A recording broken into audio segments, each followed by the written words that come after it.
I gotta find my hammer. Good evening. We're about to start this meeting of 21st. I knew that. Before we do, I'm going to stand for a moment of silence and follow that with the Pledge of Allegiance to our country's flag. Anyone who feels would like to join me, please feel free to do so.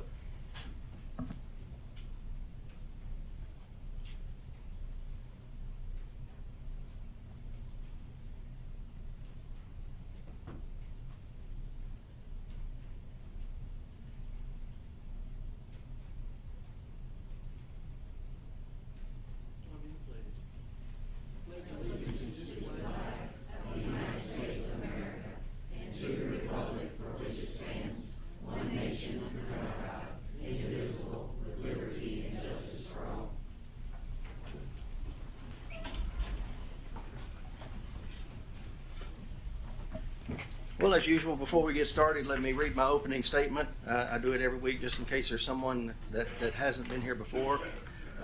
Good evening to everyone. I'd like to welcome you here this evening to the business meeting of the Sumner County Board of Education. Before we get started on our agenda tonight, I want to do a little housekeeping and be sure that everyone here is still all on the same page. As previously mentioned, this is a business meeting of the Sumner County Board of Education. The public is not only welcome, but invited to be our guest at any meeting. We're here tonight to conduct the business that is on our agenda, and that is exactly what we're going to do. In the past, the chair has requested that all who are present adhere to the rules and follow proper decorum, but this has been an issue to some who decide that they don't want to follow the rules. Those rules include, but not limited to, no applause during the meeting, no outbursts, willfully making noise that is distracting to the podium or board members, yielding to the chair, not yielding to the chair when called to do so. I was elected by a majority of my peers on the board to chair the meetings and to see that our job gets done, and I intend to fulfill my duties. If disruptions break out, you put the chair in a position that I prefer not to be in, but we'll face it head on. The chair has several things that can be done in this case. The meeting can be recessed for 10 minutes, 10 days, or as long as the chair feels it necessary. The chair can adjourn the meeting, and this meeting will be over. The chair can have the disruptor or disruptors removed from the meeting, or the chair can clear the room completely. I prefer to have a very respectful meeting and not to have to deal with any of this, but I'm prepared to do so if necessary, and there will be no warnings. This is your warning. I wish none of this. I wish only to have a productive meeting that all of you here simply respecting and obeying the rules. During the recognition of public, all comments are to be made directly to the chairman. You cannot call out any board member, school district employee, or other members of the public by name. Inflammatory, disruptive, or vulgar language that in the opinion of the chairman is intended to elicit a reaction from the crowd will not be tolerated. If these rules are not followed, the microphone will be cut off and the speaker will be instructed to take a seat. I thank you in advance for being a well-behaved guest, and with that, the first item on our agenda is called to order. So we are called to order. The second item is roll call. Mr. Johnson, do you have the roll? Everyone's here. Next item on the agenda is the adoption of the regular agenda. Approval of regular agenda is presented. Is there a motion? Motion by Ms. Hayes, second by Ms. Andrews. Any discussion? Seeing none, all in favor say aye. Aye. All opposed? Seeing none, motion carries. Next item on the agenda is the adoption of the consent agenda. Is there a motion? Motion to approve. Motion approved by Mr. Daniels. Second by Ms. Hayes. Any discussion? Yes, Mr. Chairman, I would like... I got Mr. Lancaster's light. Okay, Sorry. I just got one question on it, and I meant to send this to Ms. Brown before the meeting, but I completely forgot. But do we know, when was the last time the teacher supplement amount was updated or changed, or does anybody know? I've gotten asked that question from some teachers that do various things. Yeah, the stipend amount, the $400. Is that a state law that's what it is, or is that district policy, or? I will have to defer all those questions to Ms. Brown. You were asking the communications person a finance question, so. I mean, you know everything. That's why I thought you might know. And I would know this if I had asked her before we got here. Yeah, but, I just repeat what other people tell me. So, but we'll be happy to get her to answer that and send everybody an email. That's just, like I say, I've had some questions on that in the past, and I just wanted to touch base with those people. Mr. Lancaster, Mr. King. Yeah, I would like to make a motion to remove under bids and purchases, item number 16, which is the early literacy grant for the company's school kids. It was my understanding that we were going to, I requested that would be moved to a study session. And so I would like to make that request now. I'd like to remove that from the consent agenda and to postpone to a study session. Second. I don't see where you're at, Mr. King. Under bids and purchases, item number 16.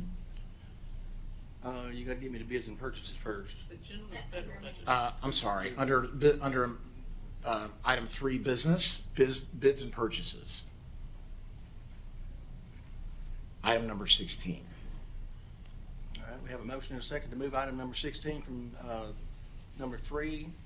We would move it to new business. Well, I'd like to move that to a study session. Okay.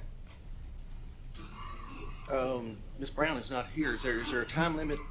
Does anybody know if there's a time limit on that? So this is the item, I believe this is the item we emailed everybody about. Mm-hmm. And it is the second year of hang on, let me pull that email up. It's the second year of a 2-year contract that the board has already signed, and there is a deadline under the state grants that we have to approve it and invoice it by the end of this month, otherwise we don't get the reimbursement. And so we attempted to give everybody kind of an answer to Mr. King's questions through an email because we've got that deadline that we're bumping up on. Okay, so we got a motion and a second to remove that to the next study session. Is there any discussion? Mr. Graham?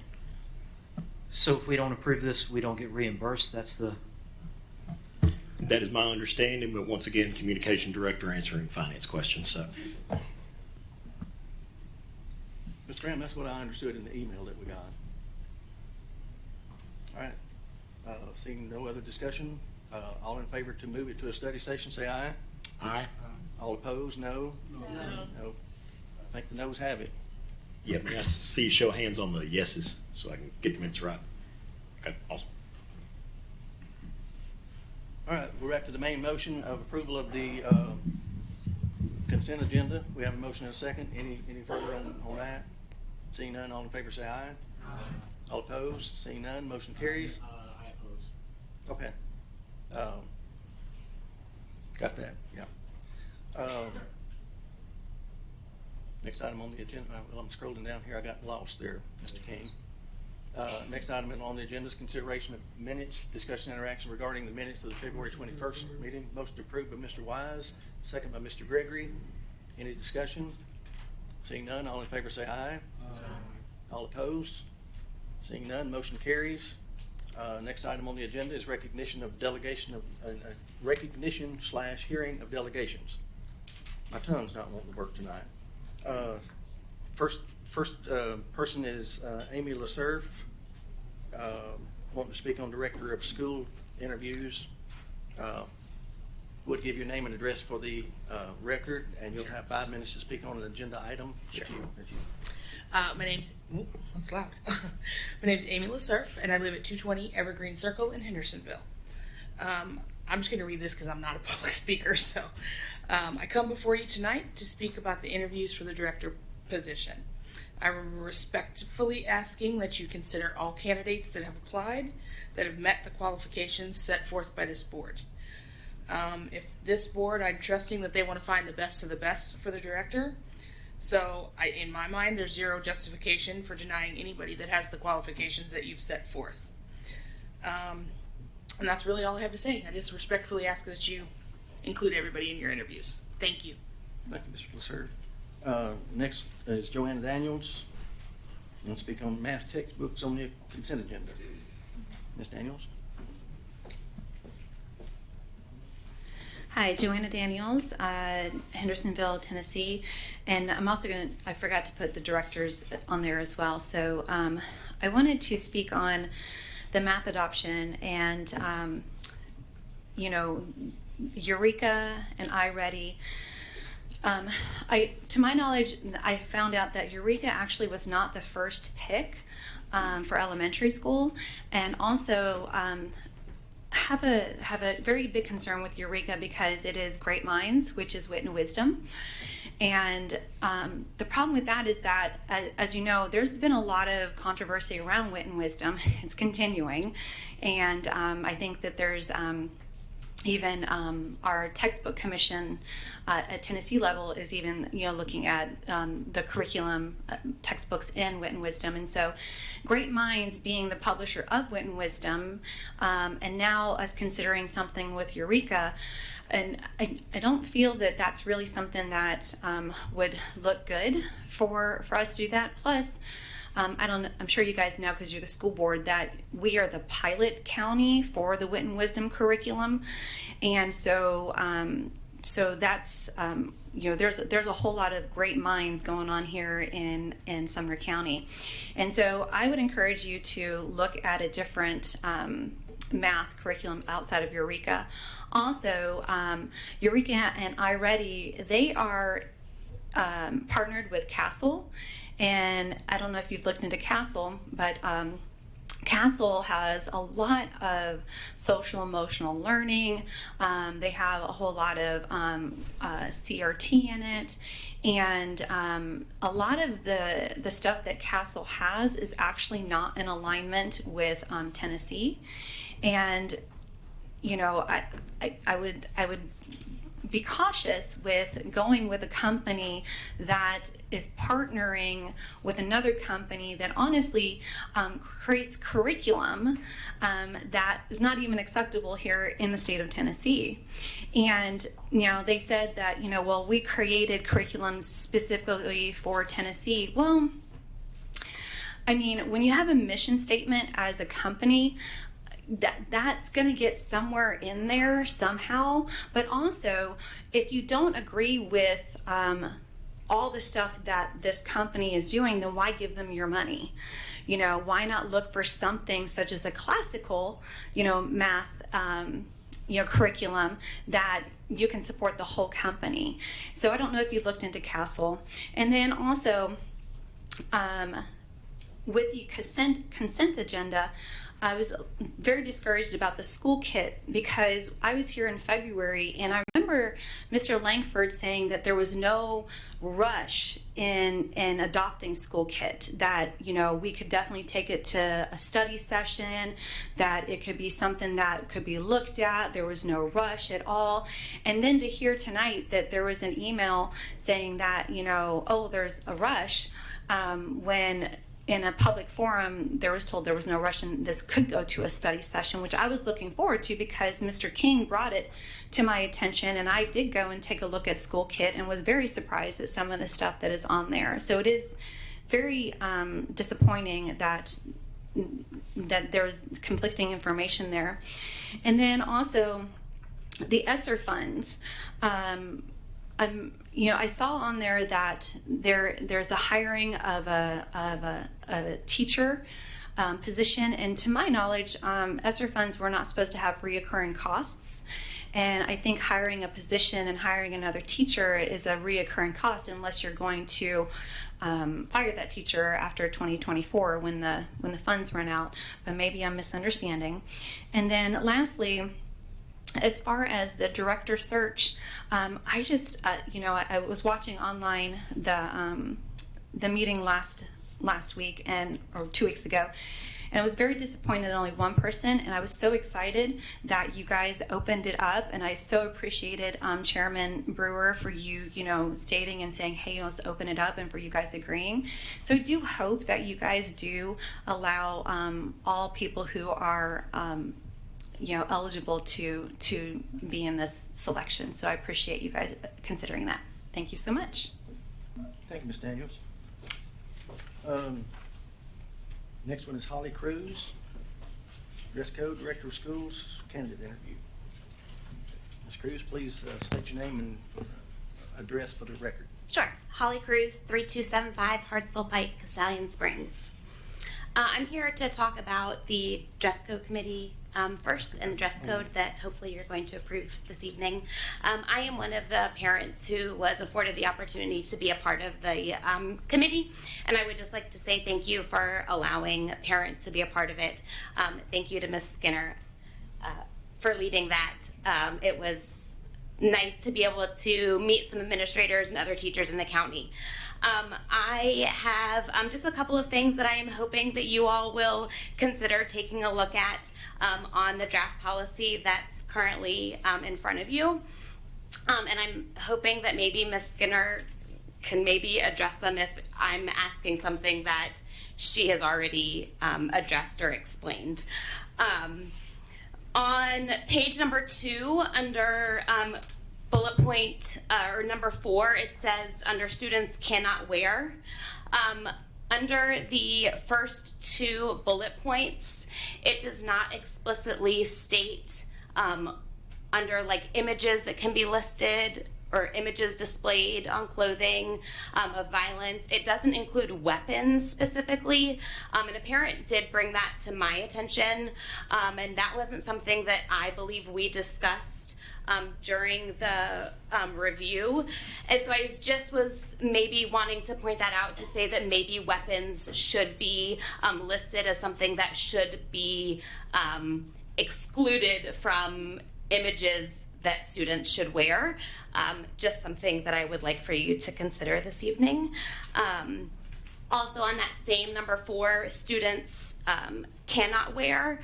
On the last bullet point, it makes, it says students cannot wear items that cover any part of the face, and it has except for religious or medical reasons.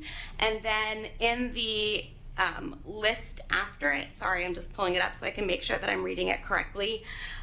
It says examples include but are not limited to medical masks, bandanas, and hoods.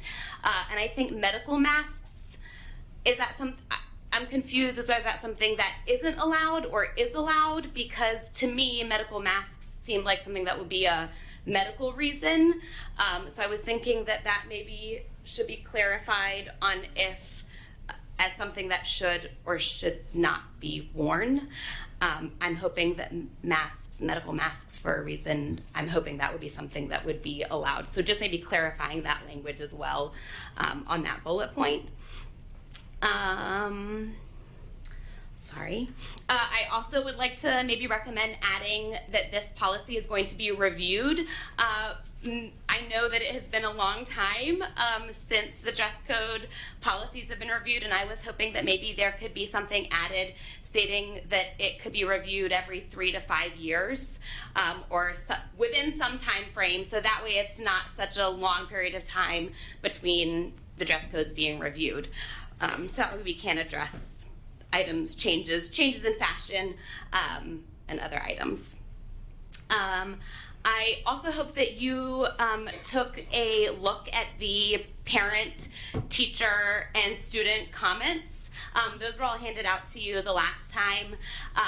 We were able, as part of the committee, were able to look through those comments, and I would just like to make note of a couple of things as coming again as a parent representative on that committee and a parent in the community.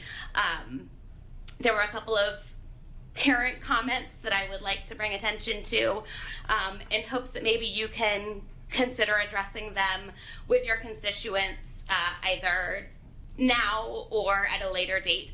But there were some comments made about sports, and I know that wasn't to be included in this dress code policy, but I do recommend that you as school board members consider reviewing sports policies relating to physical appearance. It is a item that members of our community are concerned about, and I do believe that it is something that our county should address. I know, again, it's not part of this dress code committee, but I do recommend, based off parent comments, that it's something that's considered. Also, again, I know a lot of parents said that it was very focused on females, and I am raising 2 daughters, and so I would just like to say many people are very appreciative. Oh, is that my time? Okay, very appreciative of the updates, and I know that most of the community is very happy with it. But I would just like to say to be members of the community and members of the school board to hope that we can sometime get to a point where it's not so focused on females and what they are wearing. Thank you. I appreciate the time. Thank you, Ms. Cruz. Next is Charlena Allmiller. Ms. Allmiller, come on down. New Business Director of Schools. State your name and address for the record. You'll have 5 minutes. Hi, I'm Charlene Allmiller, and I live in Hendersonville, Tennessee.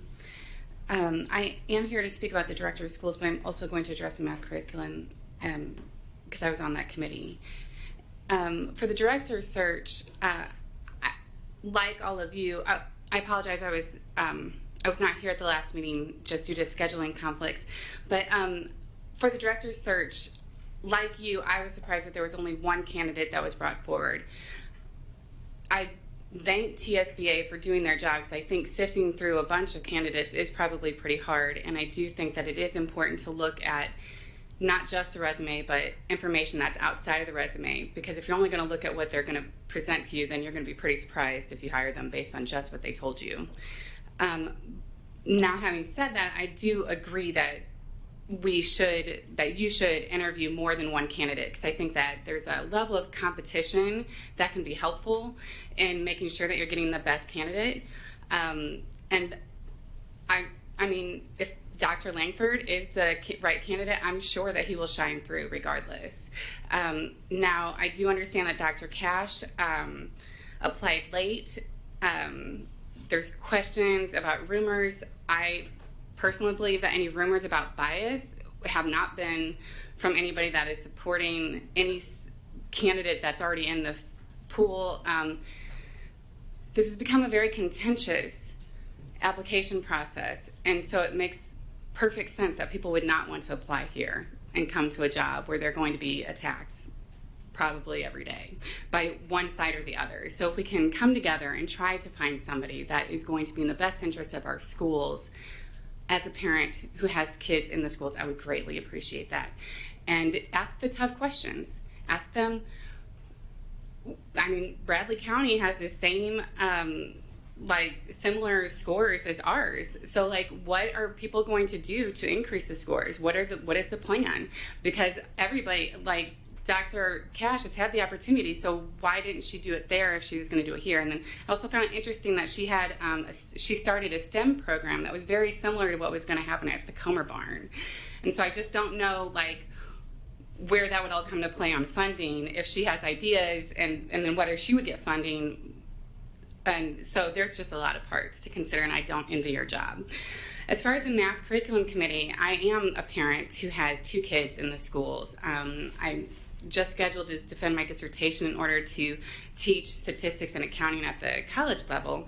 And so when I heard the math curriculum committee was looking on math curriculum this year, my heart leapt, and I asked my representative, Ms. Hayes, if I would be able to get on that committee, and I was. I was here for the interviews with all of the vendors, and the Eureka company was in here. And as somebody with K through 3rd, their presentation was very good. And this is coming from a parent who had got to teach math the new way in kindergarten during COVID, so that was not fun. And so some of my questions were, what are the resources available for parents if whatever happens that we're at home again, how are we going to be able to teach the kids? And I think something that was very, that I didn't realize is that the K through 3rd versus the upper grades, there's an issue with the reading aspects, of just being able to read. If you can't read the problem, how are you going to be able to understand it? And so I think there was the 5th grade teachers that were there maybe had different concerns than the 1st grade teachers there, so we had to kind of divide up there too to see which one was addressing all of those issues. But I will say that, and I did miss the last meeting and this last board meeting because I was sick and I didn't want to get anybody else sick and send it to the schools. And and plus I'm just a parent, I'm not going to know anything the teachers aren't going to know, okay? So I would say that I at no point in time heard that Eureka was not one of the top contenders, and there were a lot of people. I was very impressed, and I was like, where were they whenever it was kindergarten? My only question for them was, and my concern was, is because with as far as the pilot for Wit and Wisdom, we were the pilot in 2018, and then the whole state approved it as an acceptable curriculum. This curriculum committee for math and all of the curriculum committees go through a year-long process. Okay, so it's not something the state approves it. They make sure that everything is meeting the standards that are set, and all the math standards have changed, and that's why all the curriculum had to be set up. I'm sure you guys already heard this though, but I liked Eureka, and I hope that you do approve it as somebody who has kids in the school and was thankful to see it. Thank you. Thank you, Ms. Allmiller. All right, next item on the agenda is reports from the director. He's not here right now, so we'll move on to Cade Hickson from Merrill Hyde Magnet School. Okay. Ms. Hayes. Come on up.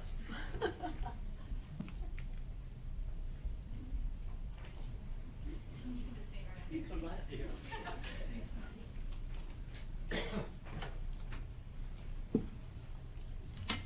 I have the honor of introducing and recognizing this phenomenal young man, Cade Hickson. He is a Merrill Hyde Magnet School senior.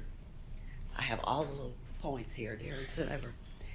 He's a senior, a state champion swimmer in the 100-meter breaststroke. 4-year state qualifier in multiple events. He holds every single individual school record for swimming in all events. That is impressive. He's a 4.0 student. Hey, it gets better. 4.0 student. He exemplifies a well-rounded student. This is the epitome of a student athlete. Volunteers at the vet clinic, teaches younger swimmers at his swim club, and is quite talented in crochet. Cade is going to attend Queen's University in Charlotte, North Carolina this fall, and he will be swimming competitively on the college level. So quite impressive.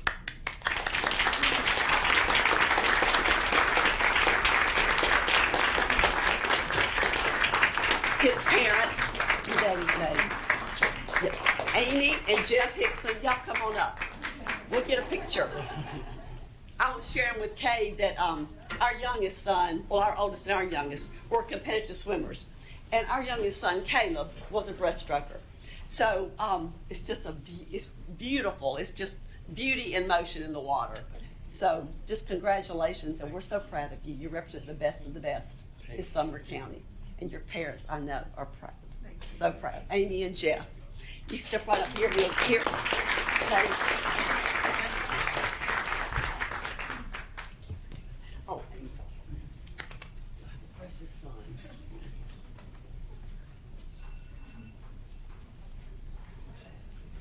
No, I'm never showing pictures.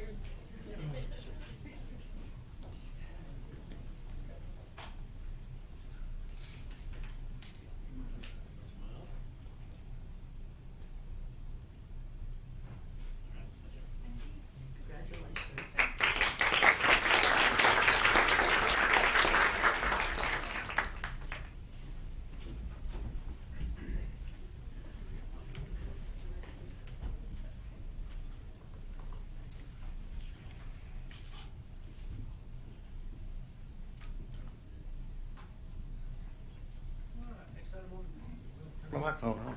Next item on the is new business, discussion or action regarding selection director of schools candidate interview finalists. Mr. Daniels, I believe. I would like to make a motion that we offer an interview to all 9 candidates, I believe, that met the search criteria and deadline approved by this board. Second. Motion been made and seconded by Mr. Wise. Any discussion, Mr. Lancaster? Yeah, I would like to amend that motion and include all candidates that meet the qualifications regardless of the deadline. Motion been made to amend. Is there a second on the amendment? Mr. Lacy. I believe we have to come back to you and make sure that you allow the amendment. Is that? I believe there's going to be discussion on the amendment in the vote. Okay, yeah, let's discuss the amendment. Any discussion on the amendment itself of allowing all the members to? That's all, Mr. Graham. Sorry. Can we get a definition of who all the candidates who qualify are? Mr. Johnson? Okay, so all the candidates who qualified by the deadline, my understanding is Teresa Anderson, Kim Barnum, Randy Days, Jerry Gibson, Jesse Jackson, Scott Langford, Scott Paul, John Tucker, and Danny Weeks. And then Mr. Lancaster's motion, as I understand it, would extend to Ms. Harrison and Dr. Cash. Mr. Lancaster? Yes. Okay. No, I mean, oh, So you made the motion. We're discussing. right. So, I guess my question is, and, you know, I don't necessarily think we need to, you know, interview everybody, but if that's what you guys want to do, that's, you know, I'm happy to do that. I was, you know, had more of a streamlined finalist in mind, or set of finalists in mind, but I really find it concerning, for lack of a better term, that a candidate of the quality of Dr. Cash would not be considered. She's, of course, the director of schools for Bradley County and has been since 2014. She's a 35-year career in education. 15 of those were right here in Sumner County as both teacher and principal. She's chair of the textbook commission, and I lost count of how many teachers, counselors, former staff members that reached out to me and said, hey, I worked with her, I love her to death, please interview her. I understand the timeline situation that she's, you know, sent us and told us about, but in my mind, I believe she deserves to be interviewed, and I think our county deserves to hear from her. I know you know, this is a different world than the business world. I know if a quality candidate, the best, you know, one of the strongest candidates applied, even if it was after the deadline, and it was a person that could make my company money or grow our company or business, and I said, well, you know, it was, you know, a few days after our deadline hit, so I just didn't want to listen to her or him. You know, that would not bode well for me in the future if you know, that person went somewhere else and did great things.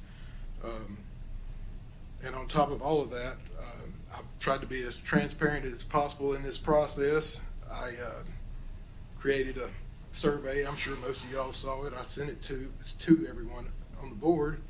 And I just asked the question to the people. Here are the candidates. Created simple little pros and cons for everybody. Said, you know, this is based on their resume. This is what their background is.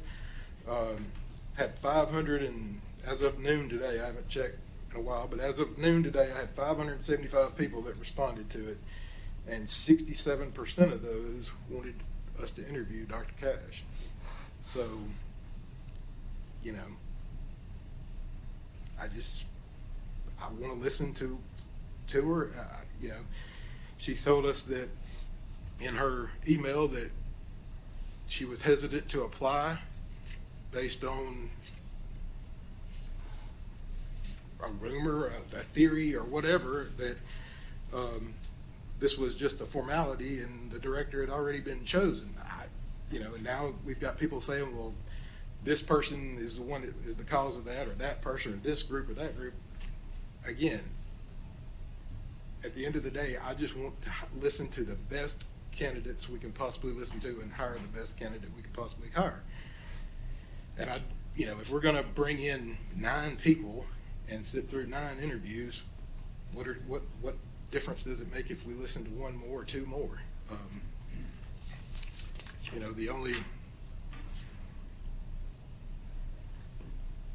The one person that was a finalist and withdrew her consideration used that same, I reached out to ask her, like, why did you decide to, back out? We've had a candidate apply late, said this was the reason that she did, and she responded today saying, well, yes, that, I was aware of that rumor, and that factored into my decision. So, and I sent that all to you guys as well today. So, like I say, I think that the community, the teachers, and the parents want to see that we're doing the best we can do to get the best candidate.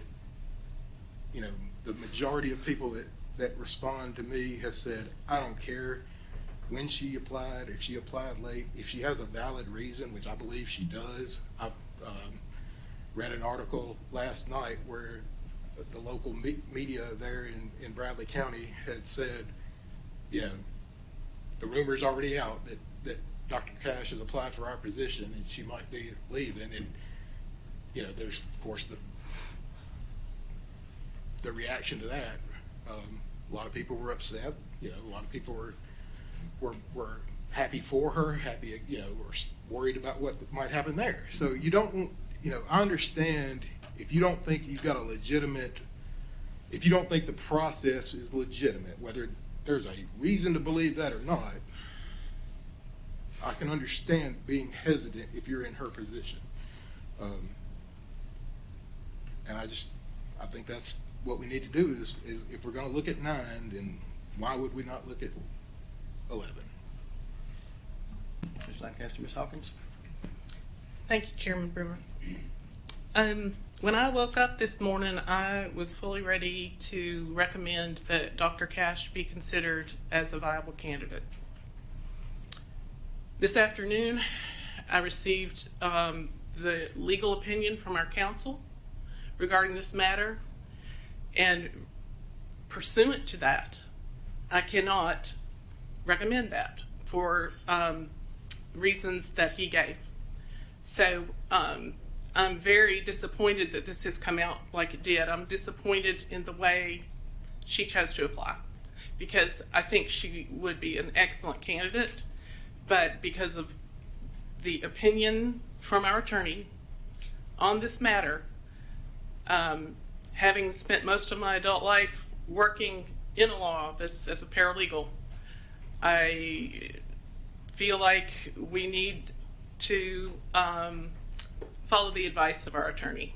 Thank you. Thank you, Mr. King. Yeah, I'm just thinking along those lines. I have the email here from our board attorney, and he really didn't say that we were out of our scope of what we are allowed to do as a board.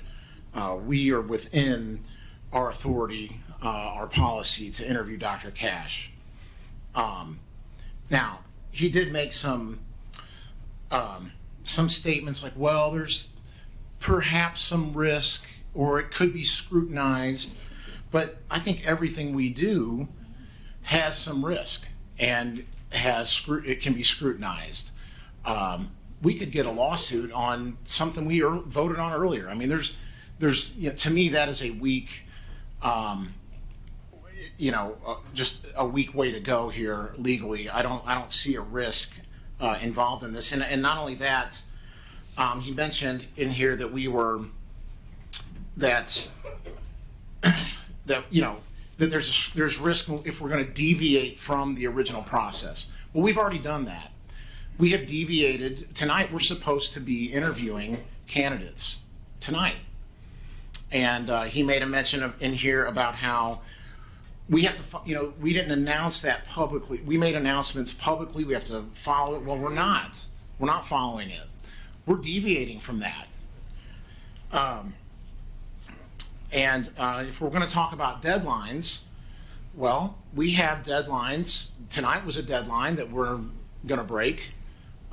We have a deadline to offer a contract on April 3rd, and we have another deadline to offer the position and make an appointment on April 4th. All of those are going to be pushed back. They're all going to be violated.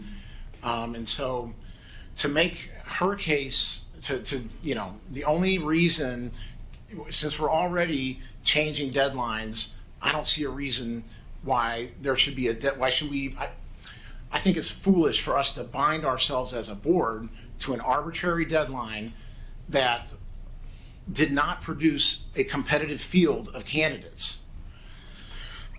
I don't think there's a legal risk. I really don't. I think this is him trying to cover himself in his opinion. I think that we are within our scope to interview Dr. Cash. I also want to bring up something that's, there was a lot of discussion about process, that we're deviating from our process if we were to allow this candidate. But I want to point out that our process involved the TSBA, their recommendation, their process, and according to them, and they declared to us in our study session that the process is still open-ended. From their comments directly stated that this, and if they're the ones that we're adhering to for process, that also includes allowing us to bring in other candidates to the table beyond their involvement. In fact, let me quote what she said. She said in an email March 13th that we are confident that you have the resources to complete your own screening of additional candidates. In our last study session, Dr. Grissom also said, so if you, and I quote, so if you have candidates that you think would make a great superintendent, then this board should interview them. Now, was she in some violation of our policies to advise us in that way? I don't think so, and that's why I would reconsider Ms. Hawkins, because I don't see a risk in what our board attorney sent us. I mean, he basically he said that we are within our powers to do this, to have another candidate, and there's nothing. I mean, as far as I know, our policy gives us the authority to hire whoever we choose. I do think that, there's been a lot of talk about we want the best candidate. We want the best person. I know that parents, teachers, like Alan, I've had numerous people tell me that they would like the best person for the job. A lot of people spoke very highly of Dr. Cash. I think the way that we go about it as a board, the way that we achieve getting the best, is to offer our community a competitive field of candidates. I think it is our duty as board members to bring that to the table on behalf of our citizens, on behalf of parents, teachers, students, and our citizens. And right now with these candidates, I think we have some strong ones in the pool. I think with Dr. Cash, I think we have a very impressive competitive field of candidates, and I think we should be thankful for that.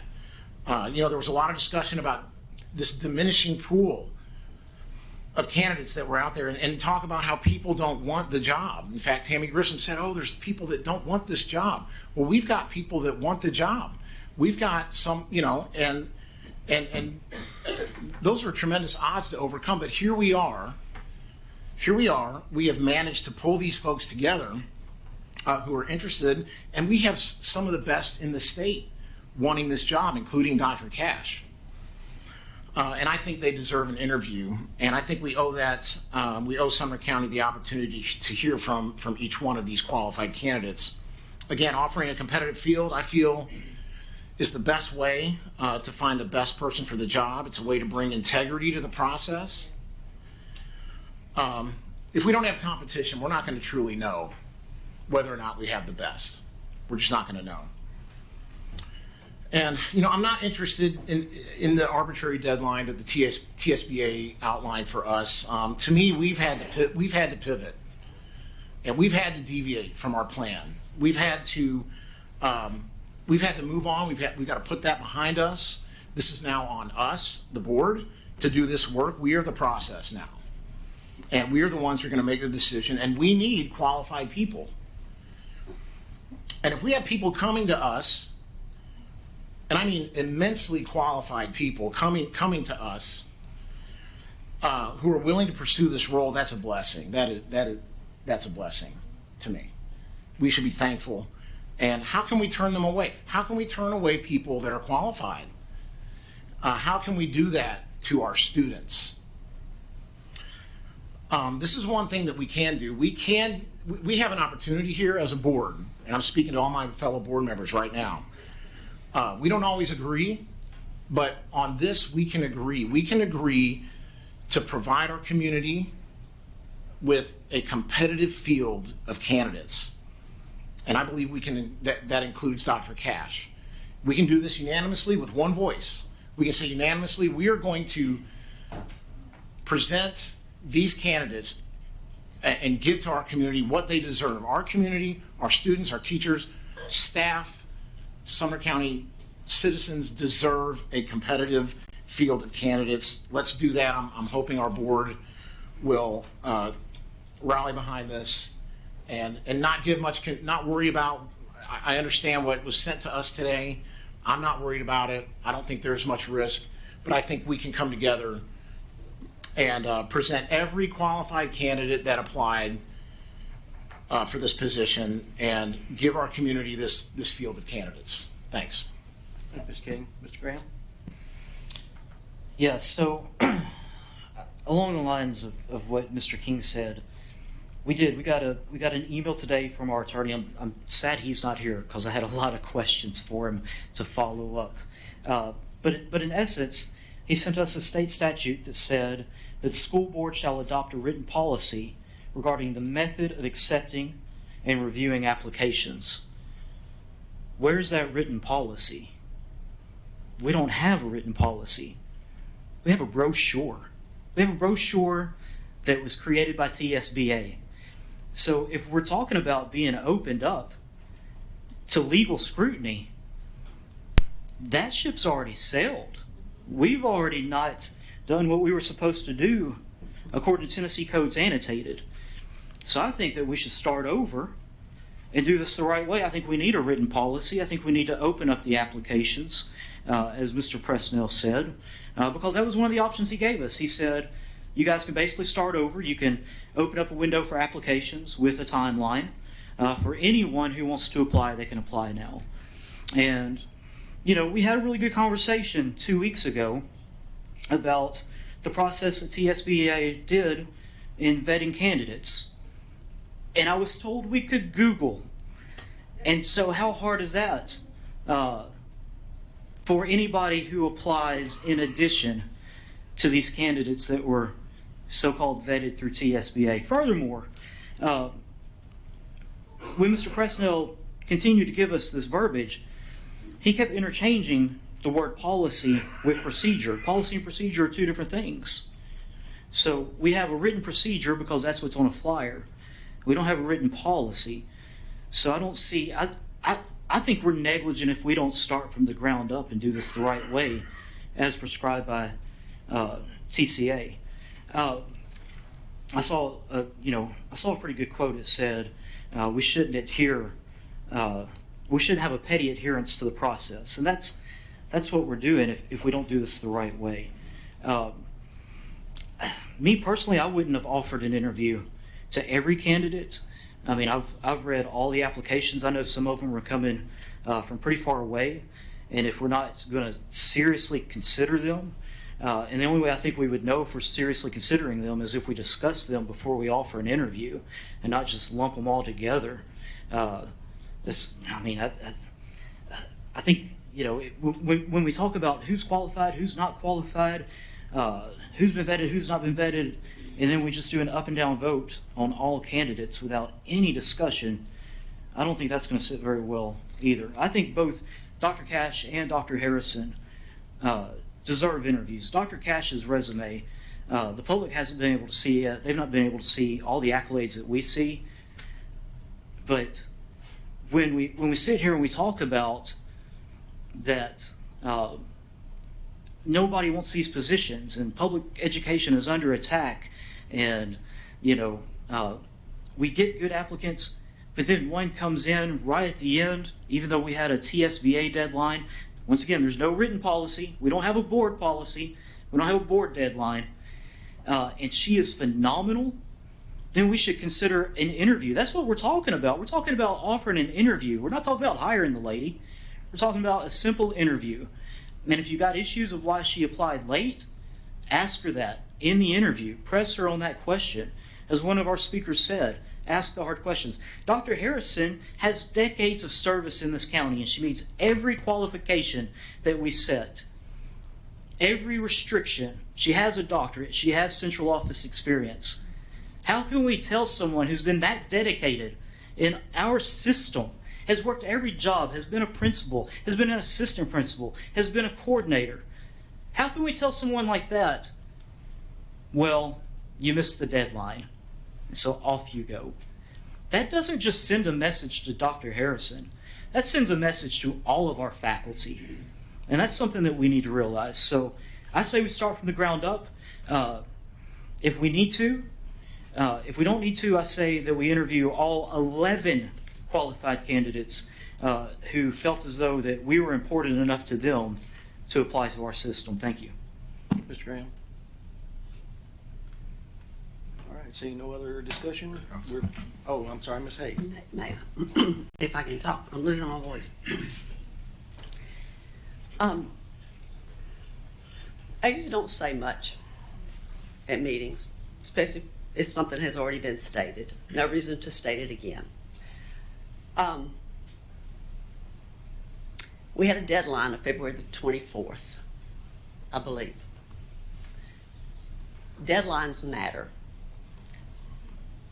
Everyone else in the room knows that deadlines matter. Kate can tell you a deadline matters to get his application into college.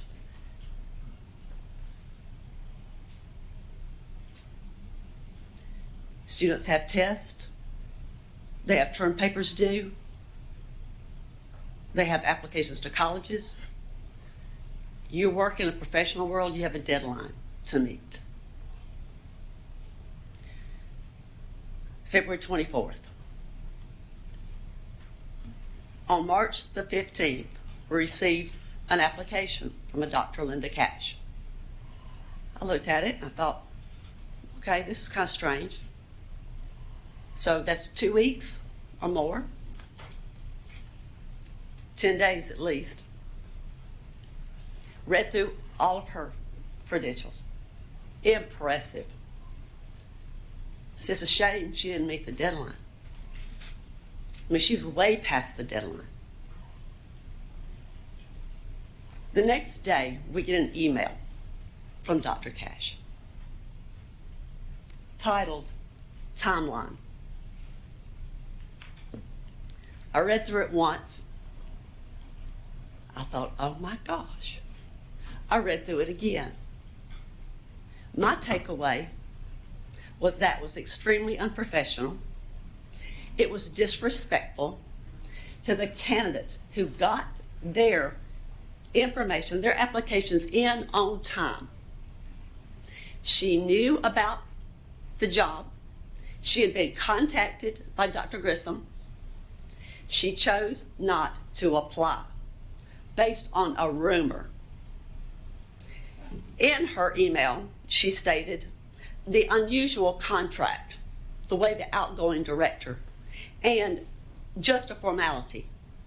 I don't know who she's talking to, but I took that as like, listen, I don't talk to any of these people to deliberate a vote before a meeting. I don't talk behind, we do this in public. This was an unprofessional, disrespectful, and accusatory email. I don't do drama. Don't do it well at all. Way too much. Deadlines matter. You're a director of a school system. Deadlines matter. 24/7, you are on. And you're spinning plates.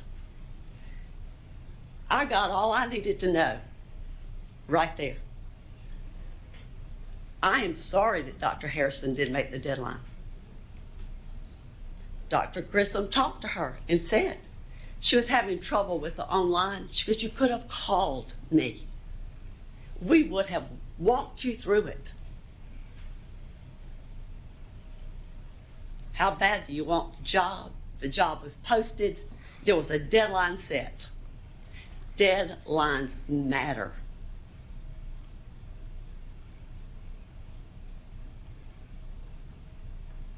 And as she was recruited by board members outside of the window of our closure on applications, bad form.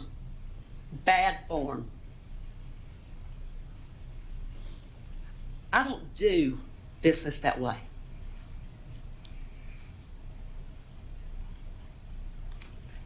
Thank you, Chairman Brewer. Thank you, Ms. Hayes. Mr. Johnson, you had your light on, and I skipped by you. I'm sorry. Did you have something? No, sir. I was just getting prepared if we wanted to vote. Oh, okay. All right. Mr. Lacy. Like I said, everybody pretty knows what I think. You know, we're talking about a deadline. On 3/20, we were supposed to start interviewing candidates. We're not even doing our own deadline. We're past our deadline. We're supposed to be interviewing candidates. I've talked to 4 candidates personally this weekend. We've got some good candidates, but how many candidates that didn't apply felt like this was something wasn't just quite right? Just seems like everything we've tried to do. First off, we eliminated every principal in our county that had a doctorate. Principals that done an exceptional job, they wanted to apply, and we pulled the rug out from underneath them. I think anybody with any common sense probably wouldn't have applied to our director search. I probably wouldn't have myself. What's to say if, like I said, I think Dr. Cash was pretty smart. Like I said, I'm not just a fan on Dr. Cash. I think Dr. Weeks is an exceptional candidate. But I will say I talked to Dr. Cash for about 1 hour and 8 minutes Saturday. I think she's brilliant as far as curriculum goes. She's extremely smart. But my deal is, I think this whole thing has been ruined. I mean, the whole process has been kind of a sham. 3/20, we were supposed to be interviewing candidates. I think we need to redo this. I really think we need to redo this whole thing and put the word out there, give it a week, 2 weeks. Anybody that's truly interested in this job, please apply. People would love to have our job, this job that pays $210,000 a year. I assume we would pay that to the next director. Who would not want to apply and have a true chance at getting this job? I know my kids, your kids, I mean, everything we do, first time I met Mr. Wise, he said everything we do is about the kids. Everything that we do should be for the best interest of the kids. I really would think it'd be a great idea to open the search up for a week, 2 weeks. We're going to have to change our calendar, our deadlines, and let's do this the right way. And whoever gets this job in the future, they won't have any cloud over their head that they didn't do this the right way. Let them get that job without having everybody in the background say this didn't go quite right. There was way too much drama. I really think that's the best thing to do, is to open it up. But like I said, I think Dr. Cash, I think she was smart for not applying.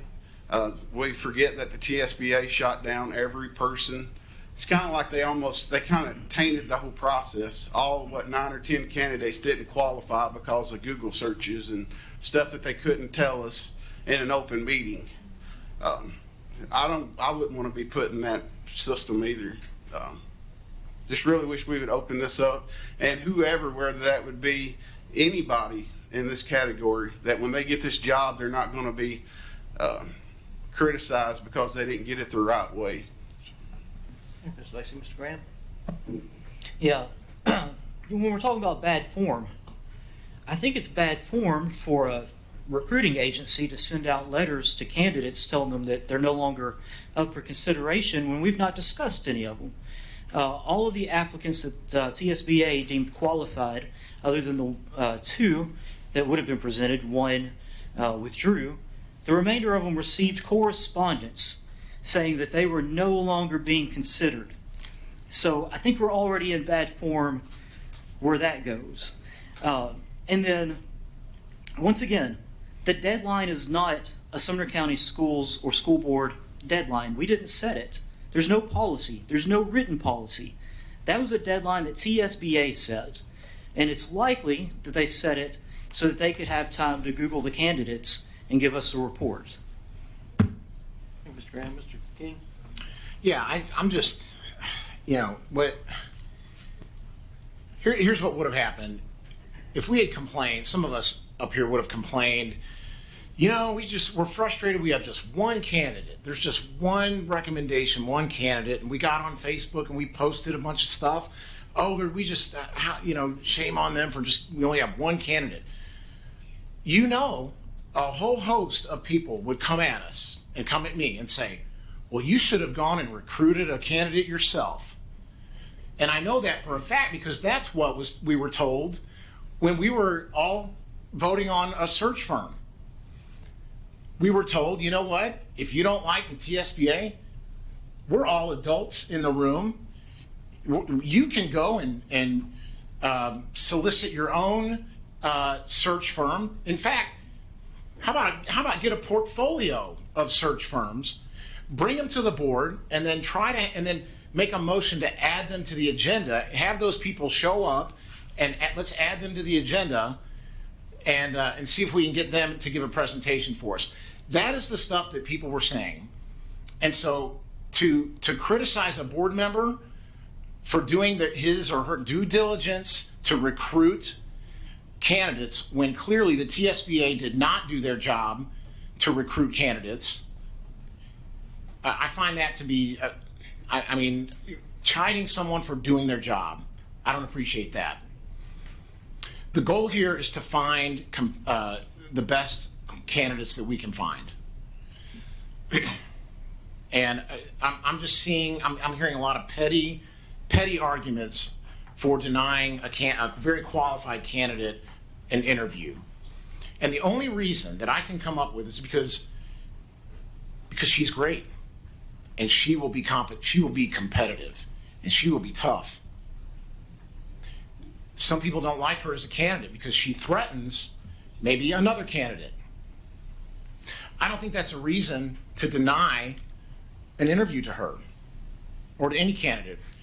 We need the competition. And I'll tell you what, this whole thing about a rumor, if we deny Dr. Cash, that's just going to make the rumor much, much stronger. I guarantee it. So if we don't allow this, it's going to look bad. The community has spoken. They want to hear from these candidates. They want to hear an interview. And I just want to implore all the board members to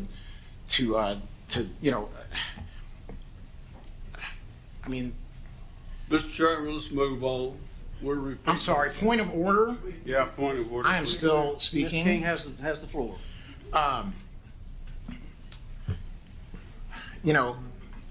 Back to this deadline business. We're breaking our deadline right now, like Andy said, like I said earlier. And if deadlines matter, then by golly, we better interview someone right now. Should we make a motion to interview somebody? I mean, that's what our timeline says. We're deviating from the timeline. We're going rogue here, folks. We're going out. We're changing the rules in the middle of the game. But yet one person suggests one rule change and they don't like that. If we're going to be serious about deadlines and we want to set an example for students, then why are we even doing this tonight? Why did we open it up for additional candidates to interview? That doesn't make sense. If we're all about deadlines, we need to interview tonight. We need to offer our contract on April 3rd and appoint the director on April 4th. that's, if we're going to be serious about deadlines, then let's get serious about deadlines. The problem is we've already pivoted. And I want to thank our board chairman for making the change, for seeing the, what the community, the community was frustrated that we had, that the TSBA result was not acceptable, and he decided to open it up for additional candidates. We're already pivoting, we're already deviating from the process. I don't know if it requires us to go back to the drawing board like board member Graham said, but you know, I think we can do something tonight. I think we can make this work tonight and get all of these candidates that deserve an interview to get an interview. Thank you. My thoughts is I guess the main motion is to invite 9 candidates to be interviewed. Is that correct? We're discussing the amendment. The amendment to add, if we don't add Dr. Cash and Ms. Harrison, how many of the 9 candidates do you think will accept our invite? They're going to say this is a sham. They already know who they want. They clearly know who they want. They're trying to eliminate the best and the highest quality candidates. I would say, well, we may get 2 or 3 out of those 9 that'll actually want to apply. And then people are going to criticize us as a whole, this board, that we've already determined what they want. They're all watching by live stream. Every candidate is watching. Are they going to want to open themselves up to this? Why would they want to drive 2 hours, 10 hours to come here for an outcome that they think might be already predetermined? Please be fair. Please open this up. I think it's the right thing to do. Mr. Lacey? All right, let's go for the vote. Mr. Johnson, we'll do a roll call. Yes, sir. Just to make sure everybody knows where we're at, we are voting on the amendment, and this amendment it's a motion to amend Mr. Daniels' original motion to include all qualified candidates regardless of the deadline. So this would essentially add Pamela Harrison and Linda Cash into the previously stated candidate pool. And with that, Ms. Hayes? Mr. Lancaster? Yes. Ms. Andrews? No. Mr. King? Yes. Ms. Hawkins? No. Mr. Daniels? No. Mr. Wise? No. Mr. Graham? Yes. Mr. Gregory? No. Mr. Lacey? Yes. Chairman Brewer? No. Motion fails 7-4. All right, we're back to the main motion of Mr. Daniels. Mr. Johnson, could you restate that motion for us? Mr. Chairman, I'd like to make another amendment on the main motion.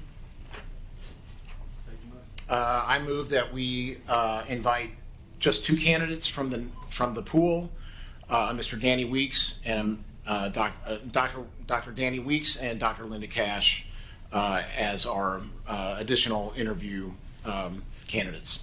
Mr. King, it's already been voted that the board does not accept Ms. Cash. Well, that was for 11. That included Pamela Harris as well. Well, either one of them. I mean, the board just voted not to interview them, so you're asking for Ms. Cash to be. That's right. So we can't do that. But it's already been voted down. Okay. Mr.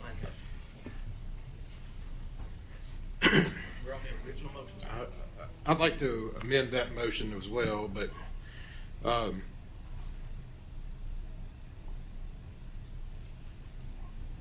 if we're going to invite 9 people to interview, that's going to take some time, correct? I mean, call 9 people and schedule interviews and everything else. I want to make a motion, since Ms. Hawkins said that, she would be for it except for Dr. Cash, except for the email that we received today from our attorney.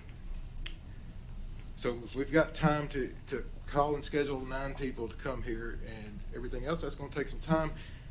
I make a motion, we extend for 1 week, since we have a cloud of uncertainty from candidates. Let me respectfully interrupt. Sure. That motion was made in the last meeting to extend the time limit and it was voted down. That was to extend the TSBA deadline, correct? That's our deadline. We've been referring to it as TSBA deadline, but this board voted on that deadline. That is a board deadline. And it was already, Mr. King made the motion. I think Mr. Lacy seconded it. It was voted down 7-3. Mr. Graham wasn't on the board there. The only way that that can be brought back up is by the prevailing party. It would have to be one of the 7. So that's an illegal motion. We can't do that. So we're back to the main No, motion. my motion was not to extend the timeline. The If that- motion was to add 2 people, and one of which. No, I'm talking back at the last meeting. My motion was To extend the timeline. not extend the timeline. It was, well, it was to extend the deadline, but it was, Exactly. So that's been voted down, and it can only. so are we going to vote on are we going to interview candidates tonight? No, we're not going to interview candidates. So we're going to extend the deadline, right? We already did that when we looked at spring break. We extended it then. We did? Yes, we did. How did we I have do not that, sir? received an updated timeline.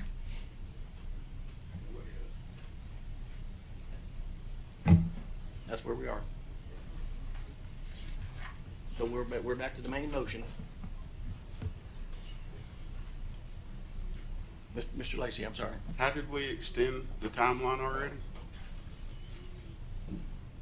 We did it in a board meeting? We did it in a board meeting. We discussed it, and get some help on Mr. Johnson.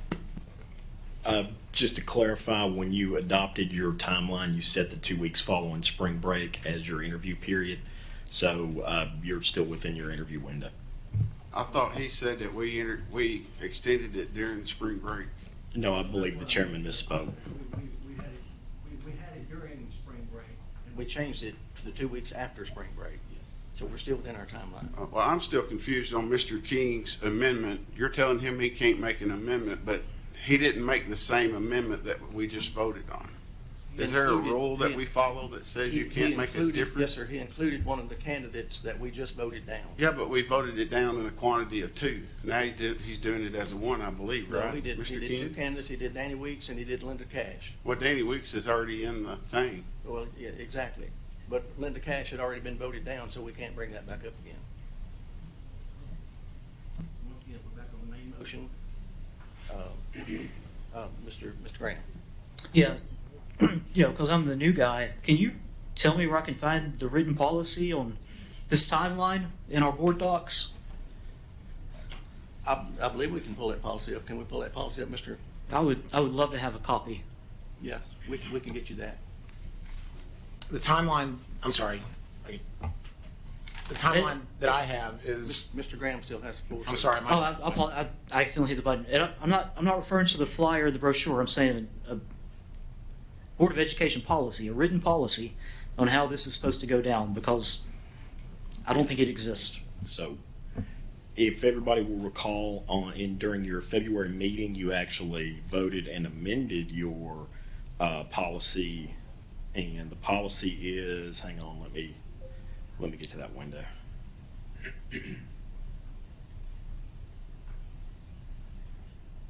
So in February, you passed an amendment to your policy. Is this the right one?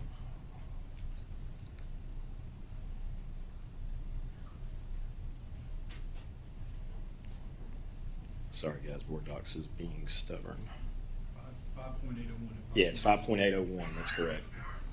So you passed an amendment to policy 5.801, which is your director of schools recruitment and selection policy. So yes, that's the policy in question.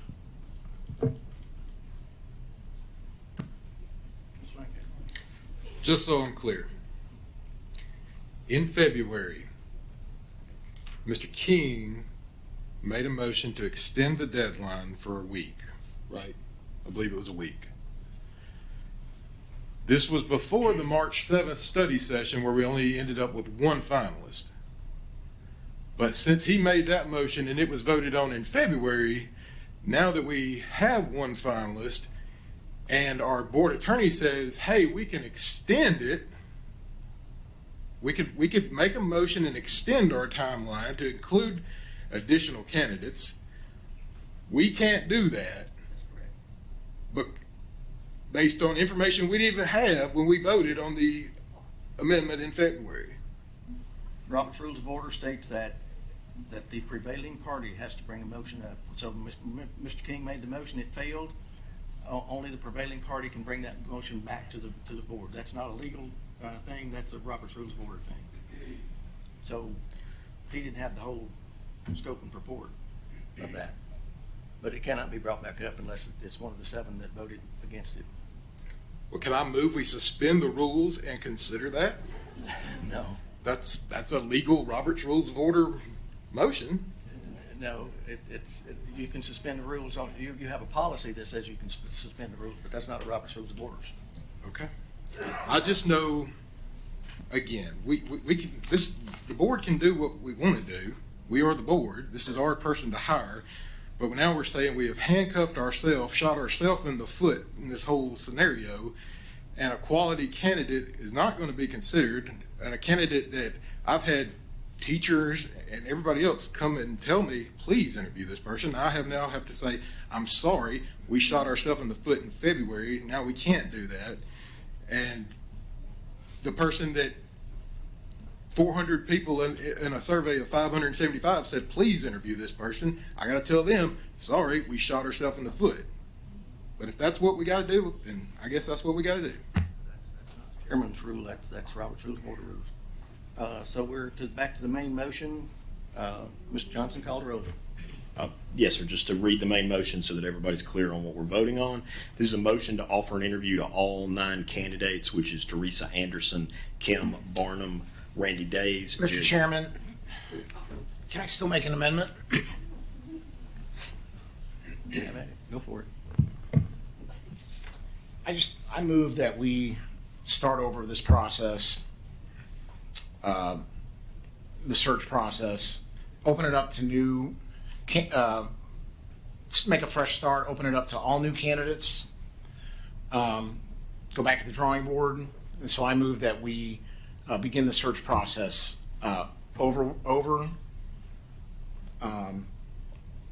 starting this week, and we develop a new timeline. Second. Mr. King, that would in essence be the same motion as extending it. So you're trying to extend it not just 1 week, but extend it somewhere else. I want us to start a new director search starting today. Okay. All right, so you got a motion and a second discussion? I second. We got your second. Mr. Grant. Yeah, I mean, that was, from what I understand, that's one of the options that Mr. Presnell gave us in the email today, was starting over, open up an application period. I mean, honestly, Dr. Cash aside, when we were presented with such a small pool, we probably should have done that anyway. But I'm also reading through the policy. I know, so we have a board policy. It says, if the board chooses to conduct a search to fill a position, the board shall initially develop the following: a job description, which you guys did, a timeline. I think the timeline was developed by TSBA. I don't think this board has ever developed and voted on a timeline. 24th of January was voted on. That was developed by this board, or that was developed by TSBA? That was developed by this board. That was voted on. TSBA helped us put it together, presented it to the board voted on it, and that is a board decision. The board did not initially develop anything. The board worked with TSBA, the chairman worked with TSBA to develop that timeline and presented it to the board. So I respectfully state, though, the board shall initially develop the following, and then number 2 is timeline. So the board never developed a timeline. The board did develop a timeline, but let's go back to where we are. We're on the motion there to extend, to start over, Which is pertinent to the fact that no timeline was ever generated by this board. Doesn't matter what happened in the past. We got a new motion on the floor to start all over again anyway. So. Well, that's part of my discussion, sir, is the fact that if we don't have a timeline and we start over, we're doing the right thing. Thank you. Thank you. Mr. Lacy. Where's Mr. Presnell at today? It'd be great if he was here where we could ask him questions. He's actually in an airplane headed out of town somewhere. I think it'd be really important on a night like tonight to have him here. Very important. Like I said, please open this up. Let the next director not have a cloud over his head, please.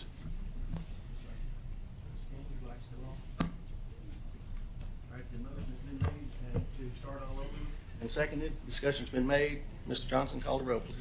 Yes, sir. Ms. Hayes? No. Mr. Lancaster? Ms. Andrews? Mr. King? Yes. Ms. Hawkins?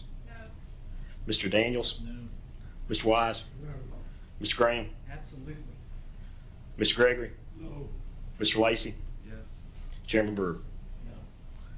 Motion fails 7-4. Motion fails 7-4. We're back to the original motion. Mr. Johnson, call the roll on the original motion. Yes, sir. Ms. Hayes?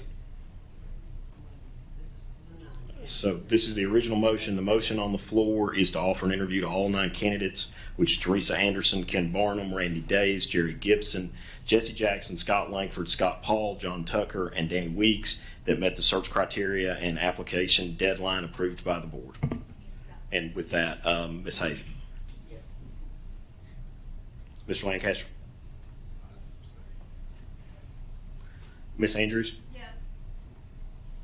Mr. King. I abstain. Ms. Hawkins. Yes. Mr. Daniels. Yes. Mr. Wise. Yes. Mr. Graham. Abstain. Mr. Gregory. Yes. Mr. Lacy. Abstain. Chairman Brewer. Yes. All right, motion carries 7-4. All right. We'll get in touch with the candidates, and we'll get back to the board once we get that taken care of. We'll probably shoot for next week to stay within our timeline. So we'll be back in touch with you and let you know what day that we can get everybody together. Next item on the agenda is discussion or action regarding math textbook adoption committee recommendation. Is there a motion? Motion to approve by Ms. Hayes. Need a second? Second. Second by Mr. Daniels. Any discussion? Mr. King. Yeah, I'd like to move to postpone this.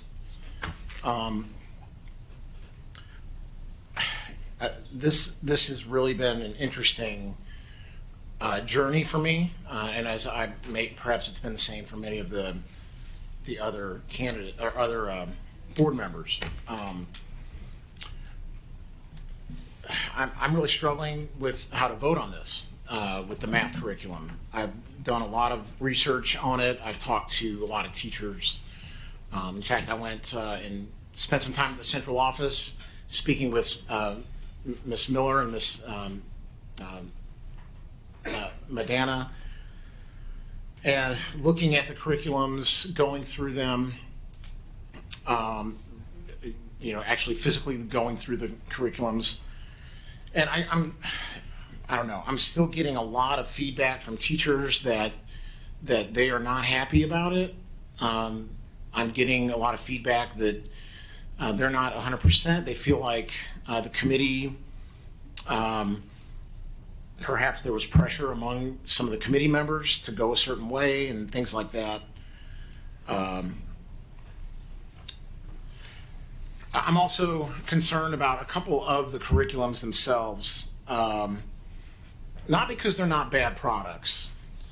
I've looked at some of these, and I'm not a math guy. I can't speak for a math curriculum.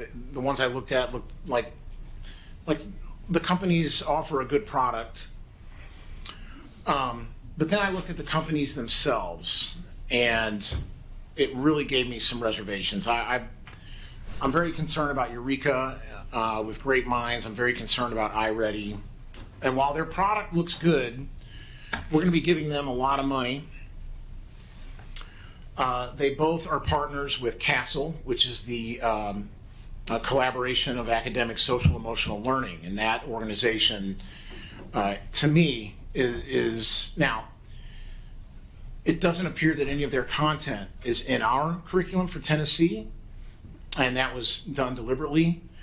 But they're doing it in other curriculums that they're promoting to other states, and I believe that those curriculums are harming children. And so for me, it's giving those companies money to me is a conflict of conscience. I just want to share a couple of things that both of these companies partner with CASEL. Mr. King, let me respectfully guide you in that you've made a motion, and Robert's Rules of Order tells us to make the motion and give a brief description if necessary, but it's not to become a speech. That's the wording out of the book. So It's my understanding that every topic, members are allowed two 10-minute speeches.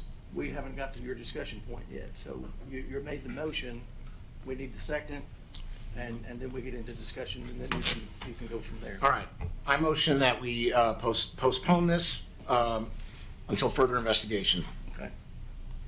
Get a second. Second. Second by Mr. Graham. Now discussion. Mr. Graham. Well, I'll go back to you. You can finish up what you were doing. Yeah, so these companies partner with Castle. Castle, I just want to read a couple of things from them. An equity lens is important when developing SEL standards, particularly to ensure that the standards do not unintentionally reinforce implicit power and privilege inequities. It says here below, we examine the cultural and historical context for understanding the relationship between SEL, social emotional learning, and equity, and then explore prospects for equity collaborations to the Castle 5 core competencies. Racial, ethnic, and it says, how did we get here? Situating equity and social emotional learning in a cultural and historical context. Racial, ethnic, and class issues continue to vex American society. Cultural analysis, I don't know what that is, suggests that issues of racism derive largely from an overemphasis on the accumulation of wealth within American culture. Historically, this culture value prompted some to exploit others for personal advancement. White elites promulgated racialized and cultural stereotypes to recruit poor and working whites into a hierarchical economic system that exploited them, but also empowered them to oppress and further exploit people of color. Meanwhile, these stereotypes inculcated within people of color a sense of dehumanization and a willingness to accept marginalized status. That is the Marxist notion of false consciousness. Many current economic, health, and educational inequities can be understood as remnants and variants of this foundational set of political, social, and psychological arrangements. SEL, transformative SEL, includes learning to critically examine root causes of inequity. Dominant U.S. cultural norms promote materialism or acquisitive individualism and orientation associated with health problems and unethical behaviors. These norms are even more problematic when wealth and whiteness are conflated and uncritically accepted as indicators of success. This fosters a sense of white racial entitlement and dominance, as well as negative biases and stereotypes about people of color and those from low-income backgrounds. That is highly dogmatic theory. And yet, these companies that we are going to be purchasing math curriculum from are partnering with this organization and actively putting within their curriculums in other states content that is like what I just read. And so I'm struggling. While these companies might have a good product here, I'm not so sure I can approve the appropriation of funds for those companies. So, and plus, that's one issue. The other issue is I keep getting teachers telling me they're just something's off. So I would like to postpone this and get more of a either look at some other curriculums that are not partnered with companies like Castle, organizations like Castle, and maybe look at some of those curriculums, and just, you know, I've had a lot of, I keep getting emails from teachers saying if we adopt this, we're going in the wrong direction. Now I don't know if they're right or not. I just want to cover some more territory with this. So I move that we postpone this adoption tonight. Yes, I would just like to say I'm not quite sure which teachers you're speaking to, but I've spoken to several teachers across several schools, across several grade bands, and not one teacher has told me that they've had those concerns that you've shared. I actually asked a teacher specifically, I reached out and would say, hey, do you have any concerns with the math curriculum? and time over time over time, they've said no. I asked principals, do you have any concerns with the math curriculum? They all told me no.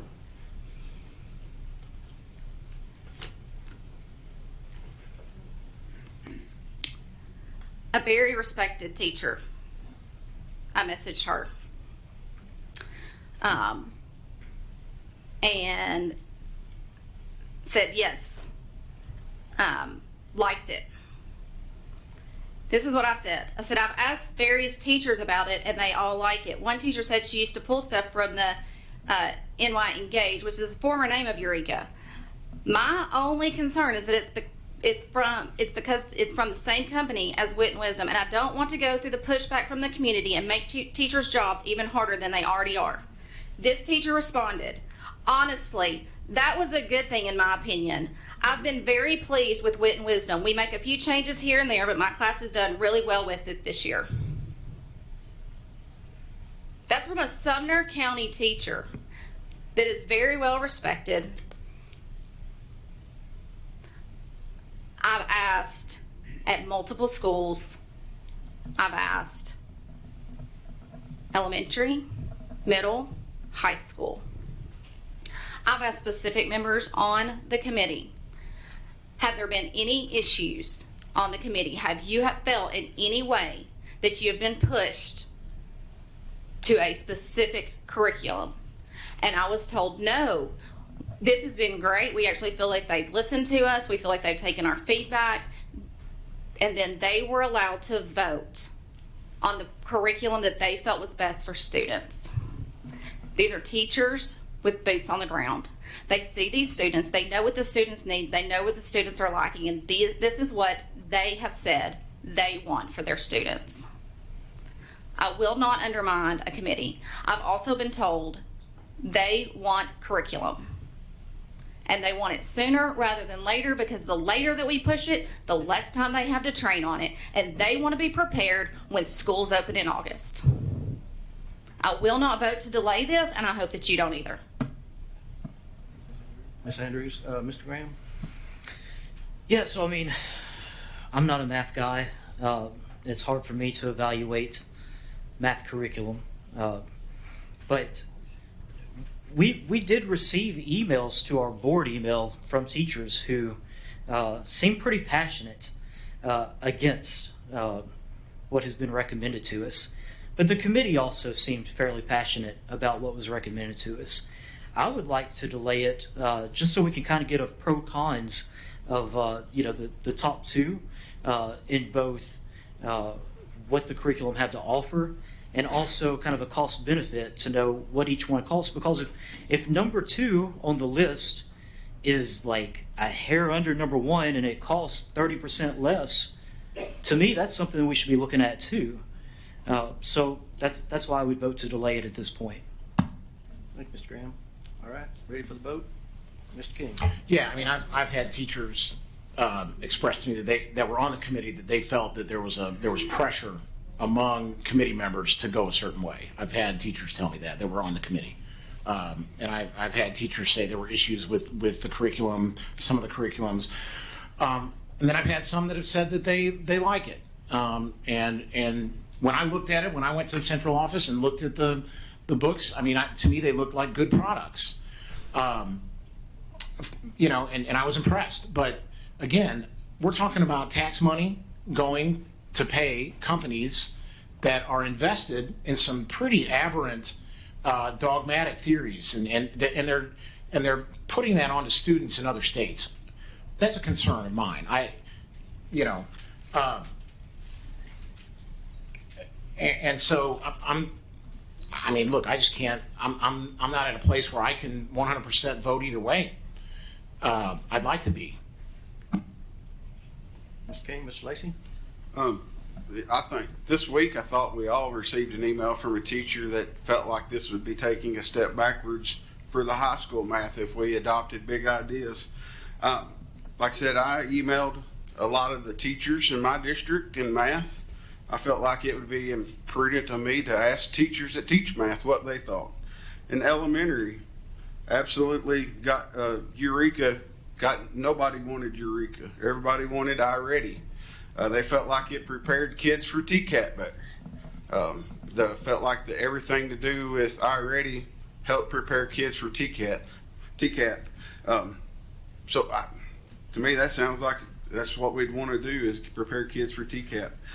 Middle school, it was pretty unanimous. Everybody wanted iReady. Everybody wanted iReady. They wanted to make sure that we got all the videos and the online programs to go along with that.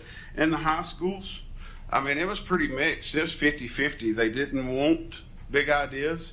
They felt like it kind of dumbed down our math in high school. And the equal amount of people said they would rather have Savas. They felt like it was a much better curriculum. So that's what I've got to say. At this point, I really don't feel comfortable voting for everything all at one time. Mr. Johnson? All right, just make sure everybody's on the same sheet of music. We are voting on the motion to postpone adoption for further investigation. And with that, Ms. Hayes? No. Mr. Lancaster? Ms. Andrews? No. Mr. King? Yes. Ms. Hawkins? No. Mr. Daniels? No. Mr. Wise? No. Mr. Graham? Yes. Mr. Gregory? No.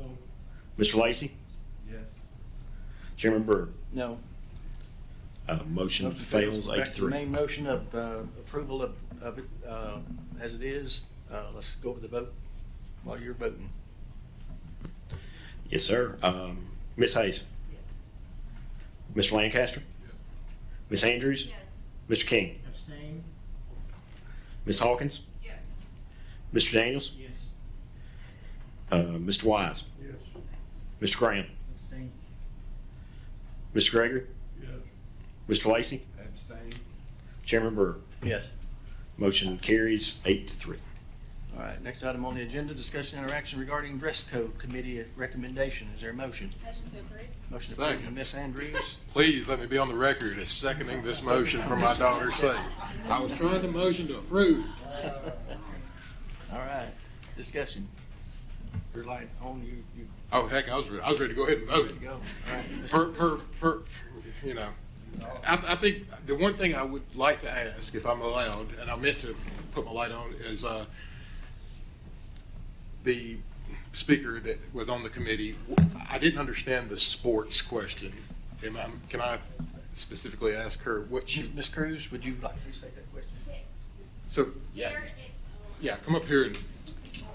I was wanting to write it down and, you know, we had... On the parent comments from the survey that was posted, there were multiple comments regarding a hair policy for sports. There is a discrepancy among sports policies, and it's... Yeah, that's what she had said it was not dress code. Yeah, I said it wasn't dress code, but I was making a point that it was mentioned, and I was hoping that the board would consider That would addressing be a it. separate policy for sports Yes. specific. Yes. I have gotten an email from a parent or grandparent about soccer and hair requirement or something, Yes. so I just want to make sure. But Thank you. as far as this goes, and I wrote down, since I'm on the spot here, I had somebody else ask me about the weapons, but then I had a person that we have an archery club and they have t-shirts. So, you know, it's like, well, if we say, well, we're not going to have weapons on a shirt, well, then you have the archery club and then they've got a bow and arrow on their shirt. So I do think violence probably gets that. I mean, if you've got a picture of something, I think we can get that. And the other one, the medical reasons and the medical masks, the way I read it is it says items that hide any part of the face except as a religious observance or medical reasons, and then it says examples include but are not limited to medical masks. So I think it's just saying that is an example of a medical reason that you would have a covering of your face. So I think we're good there. I mean, main thing is, you know, we're getting away from a ruler for females or males, either one, and it's, as my daughter says, you know, I would like to maybe amend the policy, the motion in one, and I know I seconded it, but to add a timeline where we revision it, where we look at this again in maybe how do we do that, Jeremy? Yeah, I mean, I think you have a motion to just amend the policy that says, so what we have in board docs, what you're looking at is we have a dress code policy, and so we took the text of this and put it in our dress code policy. One thing that I want to note that's in the dress code policy, and that's really the only difference than the sheet and presentation that you guys had at the study session, is that this policy would not apply to Merrill Hyde and R.T. Fisher. We specifically noted that at the bottom of the policy. Those two schools have very specific dress codes, and that's something that we would want to keep. But I would, my suggestion would be that you would say, I'd like to amend the policy to say that we'll review this however many years y'all want to do it. The maker of the motion, what I would do is the maker of the motion, you seconded it. Maker of the motion puts in that it'll be reviewed. Reviewed every 2 years, or however you want to do it. 2 might be too soon. I mean, maybe. Every 5 years. I don't know. I don't know how quick trends. So here's what I think would maybe solve this, is that for us to approve the policy with a review in 1 year and then a periodic review as necessary. I'm good with that. I'll Because second I think, I second that. Mr. Johnson, did you get that? Okay. And this will go into effect 2023 year, but we're also going to say, hey, principals, if you want to, we're going to allow principals to, if they want to go ahead and test the waters, so to speak. Is that correct? Okay, let's vote. Ms. Hawkins? Ms. Hawkins? This is how this reads to me. Number 4, students cannot wear items that hide any part of the face. Examples include medical masks. That's conflicting and confusing. Can you wear a medical mask or not?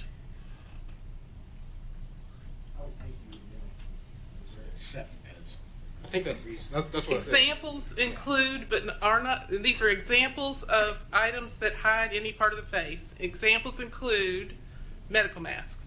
I think that should state non-medical masks. I think it's just I think it should say non-medical mask, because then they cannot come to school wearing some type of cover, mask and so forth.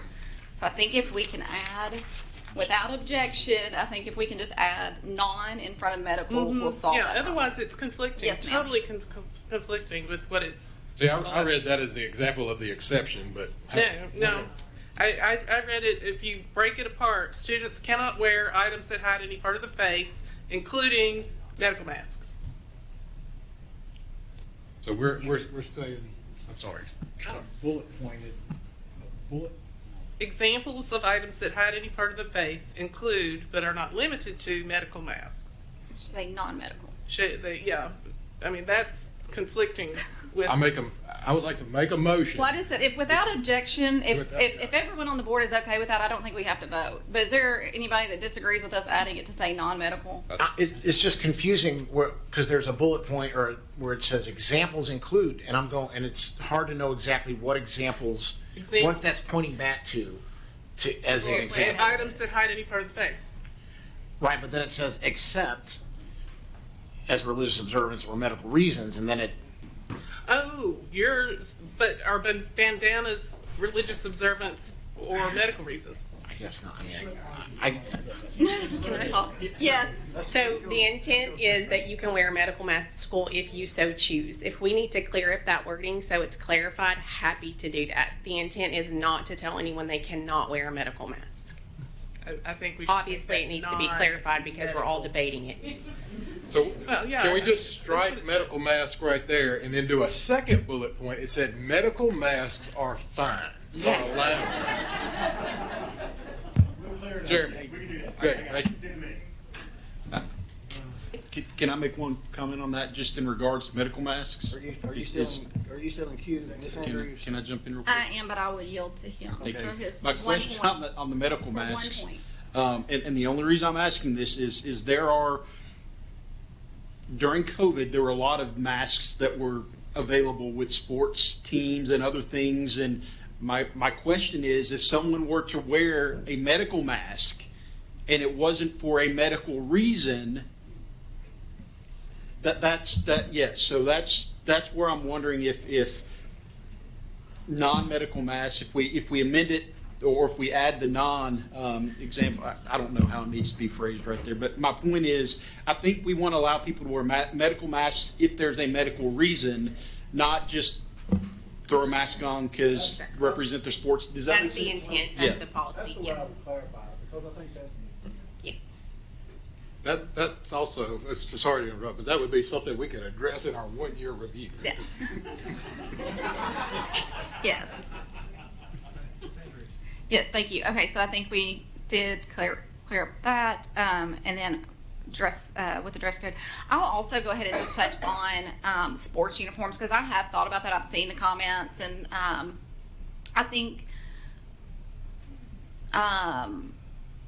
possibly with it, there's one particular issue that I know that is there, but when we talk about actual dress code when it comes to sports, and I've had kids that have played a variety of sports, and I know, parents will say, well, that sport, those shorts don't meet dress code, or that top doesn't meet dress code. However, you also have to understand the confines and the necessities for safety within the sport. For instance, my son runs cross country. If you're not familiar with cross country, you may not understand why they wear a singlet and and shorter shorts, but their bodies have to be able to breathe. And when they're doing certain races, if their bodies aren't able to breathe, that can actually become a medical issue for runners and so forth.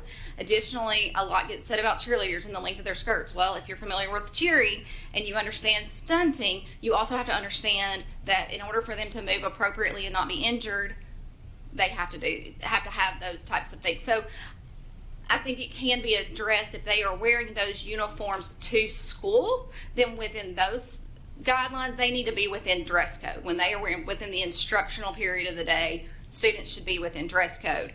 Outside of that, when they are in their sports, then it needs to be within what is for the safety of them to be able to perform that sport to the best ability. I'll just address it that way. I want to say thank you so much for the time and effort that's been put into the dress code. There have been a number of revisions of taking feedback and tweaking it and trying our best to make something make sense and something that makes going to school easier for our students, for our parents that have to shop for those clothes, and really honestly for our teachers as well. We do not want them spending their days policing the halls and being like, is that too short? We want them in the classrooms. We want them loving on our students. So I will ask parents to recognize the effort that's been done here, and for students to recognize the effort. We're gonna evaluate the policy in a year. If in a year it comes back and our principals are saying, hey, this part is giving us a lot of issues and we need to change it, it will get changed. So just ask that to, just be respectful and try to stay within these guidelines. I know especially teenagers like to push, but let's try not to, is what I'm going to respectfully ask. And then also, with our schools, give our kids the benefit of the doubt. We want our kids in classes, and so let's figure out a way that we can partner with them with this. I also agree with Mr. Lancaster that the intent of this policy is to take effect for all schools August of this year, so that principals and so forth can get it in their handbooks, and the parents can be prepared. However, I agree. I do not see if a principal wants to pilot it and wants to kind of test the waters and see and see what some of the issues may be, or I don't see any problem with the principal making that decision. But also, if a principal says no, we're going to stick with what we have and we're going to wait till the next year, I'm respectful of that, and I hope that the community will be respectful of that as well. Ms. Andrews? Ready for the vote? Mr. Johnson? Yes, sir. So the motion on the floor is to approve the policy with a review in 1 year and a periodic review as necessary. The dress code policy will take effect in August. And with that, Ms. Hayes? Yes. Mr. Lancaster? Ms. Andrews? Yes. Mr. King? Yes. Ms. Hawkins? Yes. Mr. Daniels? Yes. Mr. Wise? Yes. Mr. Graham? Yes. Mr. Gregory? Mr. Lacy? Yes. Chairman Brewer? Yes. Motion passes unanimously. Motion carries. Next item on the agenda is discussion and interaction regarding reduction in retainage for Liberty Creek project. Is there a motion? Motion approved. Motion approved by Mr. Gregory. Second. Second by Mr. King. Any discussion? Mr. Andrews. I've just got one question. Mr. Daniels. Oh, you. Based on this payment, how much of a balance do we have left in retainage? It looks like it's a little over 2 million, based on what I'm looking at. Yeah, this drawdown, Mr. Daniels, this is standard procedure based on the law. So once you have substantial completion signed off by the architect, there are specific time periods within the next year or so that you have to release funds that are being held in retainage. And so we're just complying with that. It's a mechanism to protect the district and taxpayers. So if there's any warranty work or anything that needs to be done post substantial completion, you're still retaining a good portion of their money for specific periods of time. Thank you. Mr. Daniels. Mr. Lancaster. So we have 2 million still to pay? Okay, because the question I always get is, where are we at on the sewer? This is separate. So this does not even have to do anything with that? It's not doing that. This is the building. Okay. So, all right, that's the question that's always asked me, and I'm like, I have no idea. But, so. Thank you, Mr. Lancaster. Yes, Ms. Hayes? Yes. Mr. Lancaster? Yes. Ms. Andrews? Yes. Mr. King? Yes. Ms. Hawkins? Yes. Mr. Daniels? Mr. Wise? Yes. Mr. Graham? Yes. Mr. Gregory? Yes. Mr. Lacy? Yes. Chairman Brewer? Yes. Motion carries. Motion carries. Next item on the agenda is discussion and interaction regarding amendments to the general purpose budget. Is there a motion? Motion to approve. Motion approved, Ms. Andrews, second by Mr. Daniels. I got him right. Any discussion? Seeing none, all in favor say aye. Aye. All opposed? Seeing none, motion carries. Next item on the agenda is discussion and interaction regarding amendments to the federal budget. Is there a motion? Motion approved. I got Mr. Lancaster. You want second? Second by Mr. Gregory. Any discussion? Seeing none, all in favor say aye. Aye. All opposed? I'm opposed. Okay, Mr. King's opposed. Motion carries 10-1. Next item on the agenda is discussion and interaction regarding study session items. Mr. Johnson, do you have something that's coming up?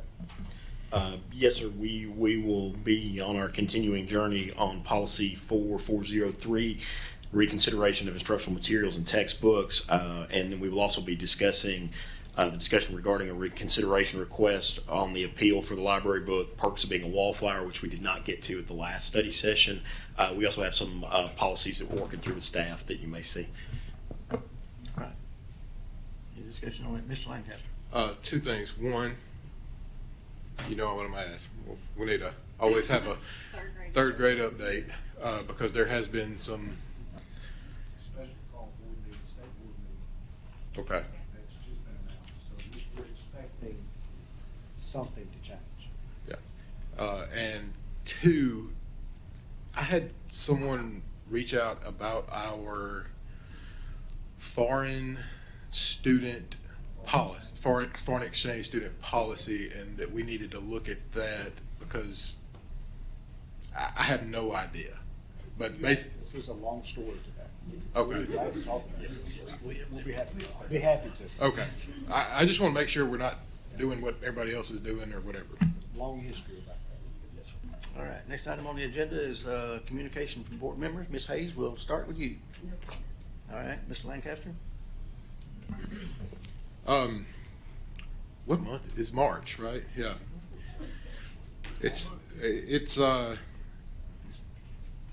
was a fun month. It was a busy month. I got to go and read to a lot of kindergarten classes. That was fun. think I read to every kindergarten class in my district minus maybe 4. So that was fun. A lot of them got to meet Mr. Wolf, who's alter ego. Other than that, I think this was March. Man, this is months running together. But a couple of weeks ago, we had the Sumner Celebrates Music at Gallatin High School, and I went to that, and it was awesome to see all of our elementary school students performing. Basically a select group from each elementary school came together, practiced all day, and then performed in one large ensemble. They had a choir. They were beating on a 5-gallon bucket, and they had whatever those recorders are, and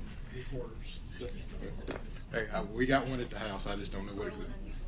Yeah, but it was great just to see the kids, see the community come together, and we've got FFA convention competition going on right now, and I know Liberty Creek's 8th graders are in Washington D.C. right now, so just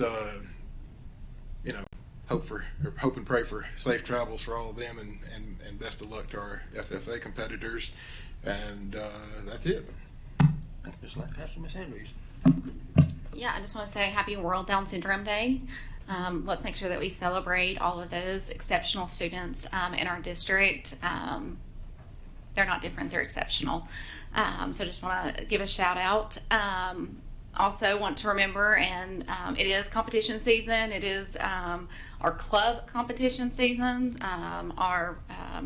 So a lot of our DECA members just competed in state. They did exceptionally well. They represented Sumner County so well. I know Beach, I think, took 81 students to the state competition, and 48 will be going to nationals. Next week, FCCLA travels to state. FFA is currently doing their state competition. We have Maddie Rodell from Beach High School that's currently competing to be the state president for FFA. So I wish Maddie all the way the best of luck.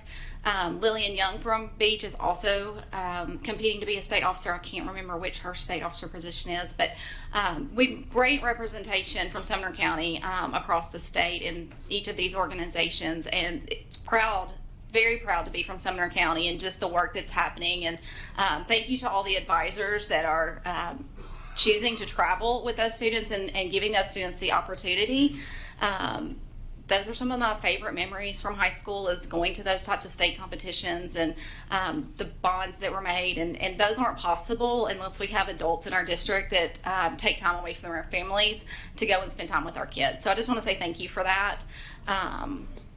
And I have a feeling that Mr. Daniels will probably say this, but it is also spring musical time. So, and the plant sales are also coming up. So it's a great time to support our schools in Sumner County. Everybody, it seems like they're doing something. So check out the websites of your local school and see where you can help support them. Thank you, Ms. Andrews. Mr. King.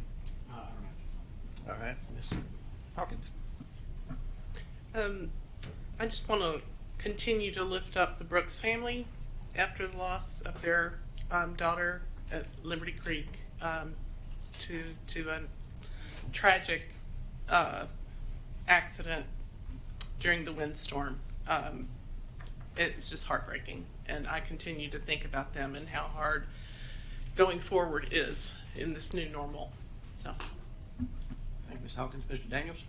Yeah, thank you, Ms. Andrews, for mentioning the theater programs. We've got a number of, I know at Gallatin High School they're about to present Beauty and the Beast. I think they're pretty much sold out right now, so maybe you can show up early and hope to stand in the back if you want to go.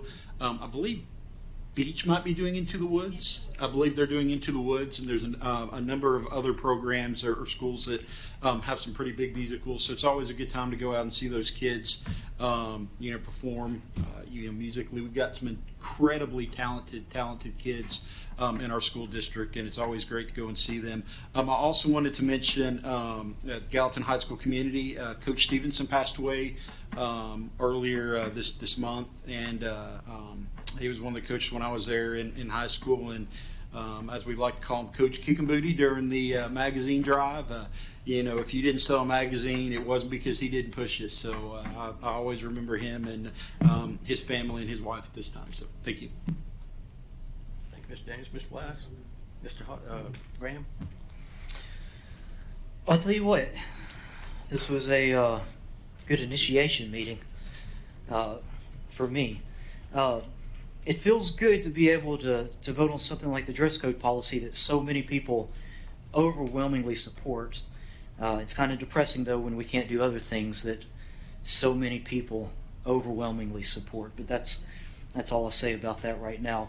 I was not aware that Beauty and the Beast is sold out or almost sold out. I do have tickets, so pretty excited about that. But if you still want to help out with that show, they are trying to feed the theater or the chorus department. They're trying to feed the cast before the shows. We're signed up on March 24th, so you can't have that slot. But the shows are March 24th through 25th, the 26th, March 31st through April 1st, and April 2nd. So if anybody wants to help feed the cast or even give them snacks or bottled water, let me know. I've got some contacts that I can put you in contact with. And Liberty Creek High School will be doing All Shook Up. And the lead in that show is a devastatingly handsome young man. So more information to follow on that. And then two more things. I know our teachers are currently cataloging their books inside their classroom, and that is a painstaking process. If you have any time to volunteer with a teacher at your student's school, I do urge you to reach out and see if you can help in that task so they're not trying to do that after hours, and of course not taking away time during the day. And then I think that's it. Thank you, sir. Thank you, Mr. Graham. Mr. Gregory? I'd like to thank Ms. Hayes for bringing that young man to the board and his achievements that he's had. And my wife and I have a nephew who went to school in Portland through the 8th grade and then went to the magnet school and high school. And then I'm not going to take you through his entire journey, but this week, like yesterday, I guess, I get my days mixed up because of time difference. He is a medical doctor in an Army hospital in South Korea, serving his country as in a hospital in South Korea, and educated here in Sumner County. Thank you. Thank you, Mr. Gregory. Mr. Lacey? Said tonight was interesting. Every board member just got an email from a candidate that we disqualified that claims she met the deadline to get her application in, and even Tammy Grisham said she met the deadline, and she would like to know how she needs to move forward legally. And everything we've done is to keep from getting legal issues. So now we've got ourselves into another legal issue. I'd rather not mention her name, but like I said, everything we do, it's like, what are we doing here? But anyways, a good note, I got to go to Riley Gaines, maybe I'm saying her name correctly, but I got to go to an event this weekend that she spoke at, and I guess somebody that comes to our board meeting that's not here normally almost every time the doors are open, he challenged 2 county commissioners to buy books with some of their pay for being county commissioners. So Matt Schoaf and Jeremy Mansfield bought 25 Brave books by Kirk Cameron, As You Grow, And they are donating these to every single elementary school. There's 25 books. So I like to thank them for their gift. Thank you. Thank you, Ms. Lacy. Ms. Hayes, you do have a comment. Please, thank you, Chairman Brewer. I apologize for being distracted tonight. I don't usually sit with my phone, but our middle son was sent to the emergency room at Vanderbilt today. Just went in for an eye appointment that he'd been having some trouble in his right eye. See, blurred, could tell the peripheral. Well, they immediately sent him to Vanderbilt emergency room. There was inflammation and extensive peripheral vision loss. So I've just been trying to get updates. He has a tear in his retina, and they're waiting on the CT scan to see if there's something else happening that's going on. So if I have been distracted by that, my phone is because of that. So just preach your prayers. Thank you. We'll sure lift him up in prayer. Just one final thing. I meant to bring this up when we were on this. If it passed, and it did pass, on the candidates' approval search criteria, please review the questions that you've been that have been legally vetted that also match our search criteria, and submit up to 3 questions from that list to Mr. Johnson and myself that you would like ask of each candidate during the interviews. We will provide a list of the questions to each board member prior to the interviews. If you have a question that you wish to be asked to each candidate that isn't on the list, please submit that to me and Mr. Johnson by close of business on Friday, so we can forward them to Mr. Presnell for legal review prior to placing them on the list of interview questions. And then the interview schedule, including the name and time for each finalist interview, will be shared with the board prior to public meeting notice, as soon as we get that all set up. With that, we're adjourned.